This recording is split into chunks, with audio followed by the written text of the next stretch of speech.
Halo murid-murid, apa kabar? Miss berharap kalian semua sehat-sehat saja ya.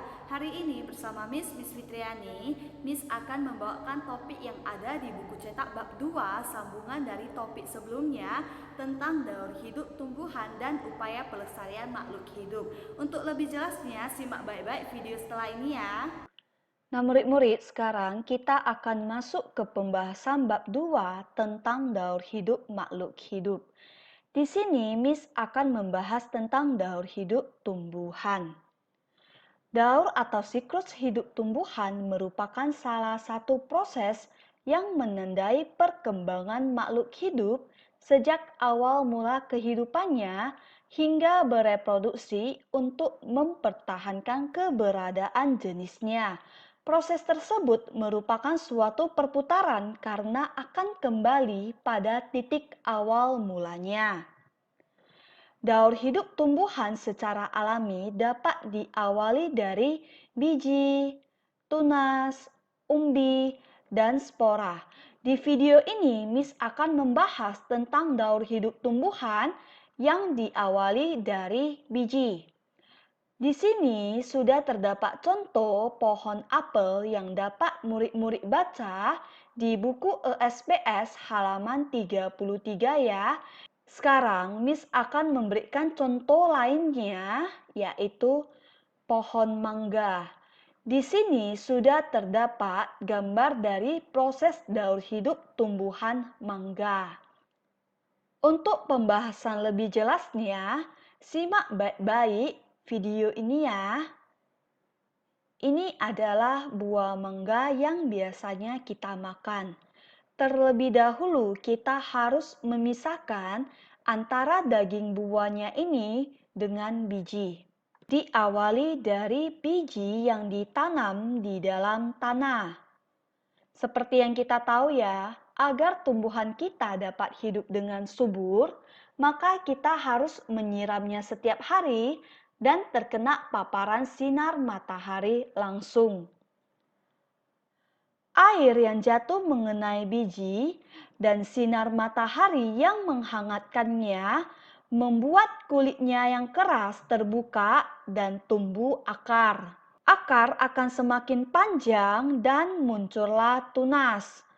Tunas nantinya akan gugur dan berganti menjadi daun. Saat pohon kecil tumbuh, batangnya keluar menerobos tanah. Daun mulai tumbuh di batang tersebut. Pohon terus tumbuh, bertambah besar dan semakin tinggi. Daun-daun banyak tumbuh di sekitar batangnya. Akar terus tumbuh di dalam tanah. Batangnya tumbuh menjadi keras dan kuat. Kemudian tumbuhan dewasa ini akan menghasilkan bunga. Bunga nantinya akan tumbuh menjadi buah. Buah akan terus tumbuh semakin besar. Buah yang telah matang ini nantinya akan jatuh ke permukaan tanah dan daging buahnya ini dapat kita makan, bijinya dapat kita tanam menjadi tumbuhan yang baru. Selanjutnya kita akan masuk ke dalam topik tentang upaya pelestarian makhluk hidup. Murid-murid dapat membuka buku cetak ESPS halaman 35 ya. Mengapa kita harus melestarikan makhluk hidup? Karena hewan dan tumbuhan memberi banyak manfaat bagi manusia. Upaya pelestarian dilakukan agar hewan dan tumbuhan tidak punah. Beberapa peran hewan dan tumbuhan. Yang pertama, sumber ilmu pengetahuan. Bermanfaat sebagai bahan pangan dan dapat diolah menjadi obat-obatan. Menjaga keseimbangan lingkungan dan alam sekitarnya. Beberapa upaya pelestarian yang dapat dilakukan. Yang pertama, penegakan hukum terhadap perburuan hewan langka. Di sini, pemerintah membuat peraturan untuk melindungi hewan dan tumbuhan, terutama yang terancam punah, dengan cara penerapan sistem tebang pilih, di mana Pohon yang masih muda tidak boleh ditebang. Melakukan reboisasi. Reboisasi merupakan penanaman hutan yang sudah gundul karena ditebang atau sebab bencana alam. Hewan dan tumbuhan yang terancam punah akan dilindungi. Yang kedua, penangkaran serta pembudidayaan hewan dan tumbuhan langka dibuat untuk menyelamatkan hewan langka yang terancam punah. Tumbuhan langka diperbanyak dengan cara dibudidaya agar tidak cepat punah. Yang ketiga, perlindungan hewan dan tumbuhan langka secara in situ dan ex situ. In situ adalah perlindungan di dalam habitat aslinya. Contohnya, hutan lindung, Suaka Marga Satwa, Taman Nasional, dan cagar alam. Ex situ artinya perlindungan di luar habitat aslinya. Contohnya kebun raya, kebun binatang, taman safari, dan herbarium. Selanjutnya, kita akan masuk ke pembahasan Hodder halaman 102. Murid-murid boleh sambil dibuka buku Hoddernya ya. Number 1. Write the number of the matching description under each picture. Nomor 1, kita diminta untuk membacakan deskripsi dan menuliskan nomor deskripsi ini di bawah gambar. Number 1. Forest fires and deforestation.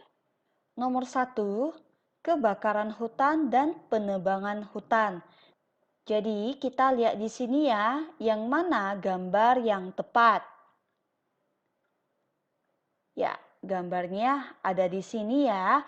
Jadi, 1 tulis di bawah gambarnya. Number 2. Using animal parts for decoration or medicine. Nomor yang kedua, menggunakan bagian tubuh hewan untuk dijadikan dekorasi dan obat. Jadi kita lihat di sini ya, yang mana gambar yang tepat. Ya, benar sekali. Gambarnya ada di sini. Number 3. Watering plants. Yang ketiga, menyiram tanaman. Lihat kembali ya di gambar ya, mana gambar yang tepat. Ya, gambarnya ada di sini ya. Number 4. Planting trees.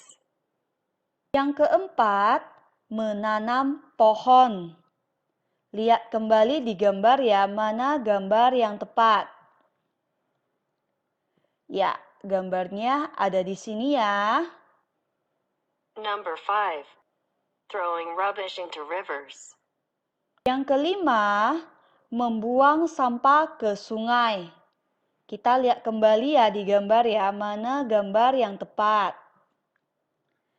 Ya, gambarnya ada di sini ya. Number 6. Recycling waste. Yang keenam, mendaur ulang sampah. Lihat kembali di gambar ya, mana gambar yang tepat. Ya, gambarnya ada di sini ya. Number 2. Take the descriptions of the pictures showing things that could cause animals to become endangered or extinct. Soal yang kedua, kita diminta untuk memberikan tanda centang pada deskripsi gambar yang menunjukkan hal-hal yang dapat menyebabkan hewan terancam bahaya ataupun kepunahan. Number 1. Forest fires and deforestation. Yang pertama kita beri tanda centangnya karena kebakaran hutan dapat membahayakan hewan-hewan yang tinggal di dalam hutan. Number 2. Using animal parts for decoration or medicine. Yang kedua, kita juga beri tanda centang ya, karena kita tidak boleh menggunakan bagian tubuh hewan untuk dijadikan dekorasi, karena dapat membuat hewan itu menjadi punah. Number 3. Watering plants. Nomor 3, menyiram tanaman. Ini baik untuk kita lakukan ya. Number 4. Planting trees. Nomor 4, menanam pohon. Menanam pohon baik untuk kita lakukan ya. Number 5. Throwing rubbish into rivers. Yang kelima, kita beri tanda centang. Karena membuang sampah ke sungai dapat membahayakan hewan-hewan yang tinggal di dalam air sungai dan dapat menyebabkan banjir. Number 6. Recycling waste. Mendaur ulang sampah juga baik untuk kita lakukan ya.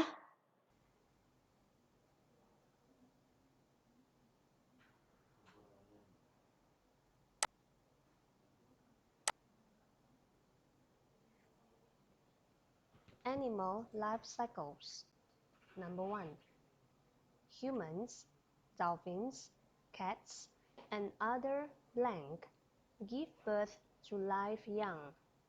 The answer is mammals. Number 2. Snakes, lizards, and other reptiles lay eggs that blank. They give birth to live young. The answer is hatch. Number 3. Birds also lay blank. They care for their eggs until they hatch. They care for their blank until they are old enough to fly. The answers are eggs and chicks.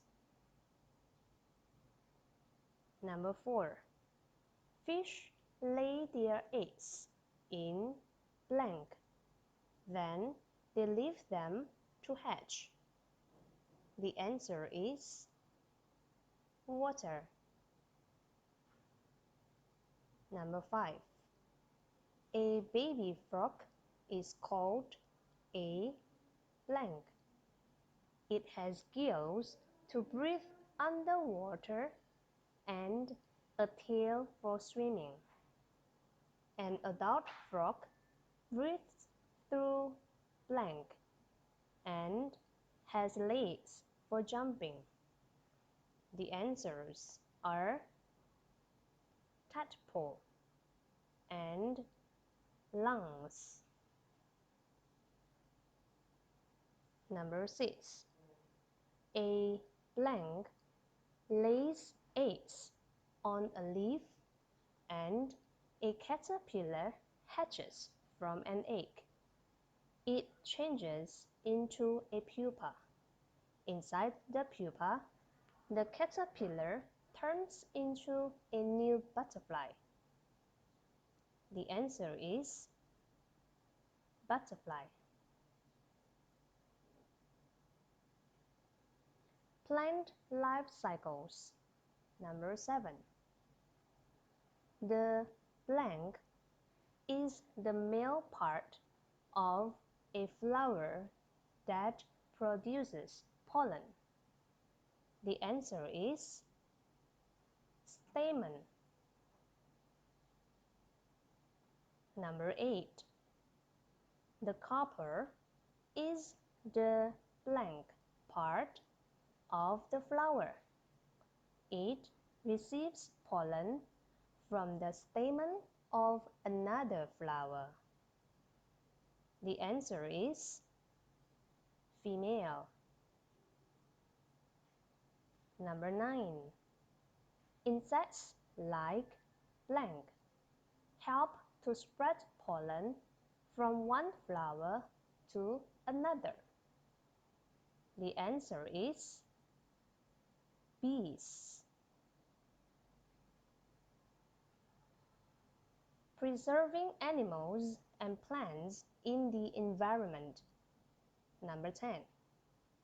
Animals that are blank are at risk of dying out because people are destroying their habitats and killing them to sell their body parts for lots of money. The answer is endangered. Number 11. Balinese tigers are blank. There are none of them left in the world. The answer is extinct. Number 12. If people keep destroying the rainforests, animals like blank that live there may become extinct. The answer is orang-utans.